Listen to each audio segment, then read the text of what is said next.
Andriamanitra manokana tompoko ny raha fisaodiantsika ny soandray dia mitondra ny lohateny hoe manaraka izay teniny.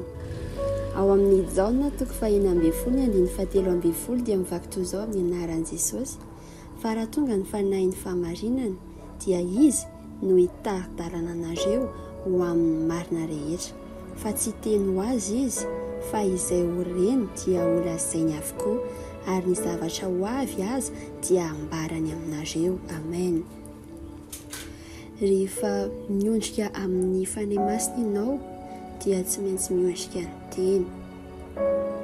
Izany hoe ny fiondriana dia tsy hetsika ara-batana fotsiny toy ny hetsika amin'ny soroka na ny fiondriana ho famantarana famanaiky, mihoatra noho ny fihetsika ivelany izany. Na dia miseho makatoa aza ianao jereny ety ivelany dia mety mbola mikomy ao anaty. Ny fiondriana dia mivoaka avy ao am-po. Noho izany ny fiondriana amin'ny tompo dia midika hoe manolo teny ianao amin'izay asainy ataonao, manaraka izay teniny izany ianao. Tsy tena miondrika amin'ny marina ianao raha tsy manaraka ny teniny, satria izy dia iray amin'ny teny. Raha tena maniry ianao ny hahatakatra sy handeha araka ny sitrapon'Andriamanitra tonga lafatra mandrakizay ary mandrakariva, toy ny hoe ahafantatra ny heviny sy ny fomba fijeriny amin'ny raharaha rehetra eo amin'ny fiainanao, dia zava-dehibe ny mianatra sy misaintsaina ny soratra masina ary koa manaraka izay rehetra lazainy tenin'Andriamanitra. Avelao ny tenin'Andriamanitra ho velona ao anatinao sy hifeny fisainanao.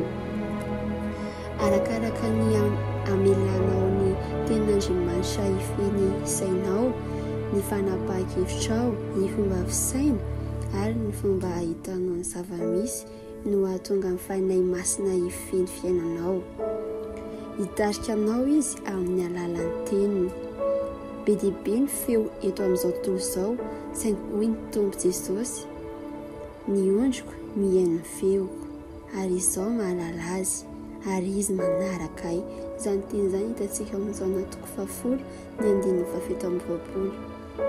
Ho koa ny ao amin'ny Isaia 30:20 hoe: amin'ny anaran'i Jesosy, fa na mivily ho amin'ny ankavanana ianao na mijaly ho amin'ny ankavia, ny sofinao dia handreteny ao ivoanao, manao hoe ity no lalana ka andehana.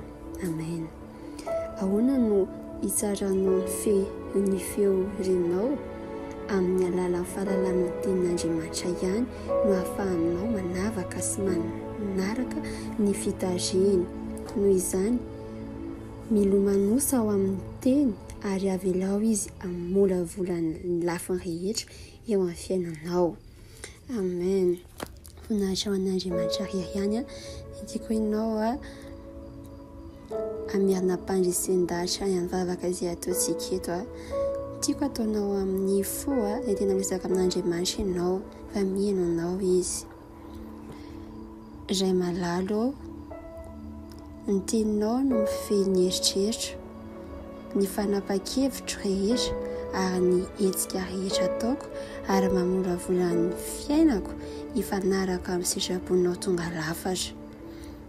Misokatra mandrakariva amin'ny teninao ny foko, hanao sy hitarikay amin'ny lalan'ny sitraponao tonga lafatra, hitarikay ho amin'ny fahamarinana rehetra.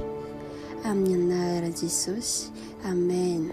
Raha tontolo andro sambarantsika rehetra izay avy ato amin'ny fiangonana Kristy Embassy, tain'Andriamanitra tompoko.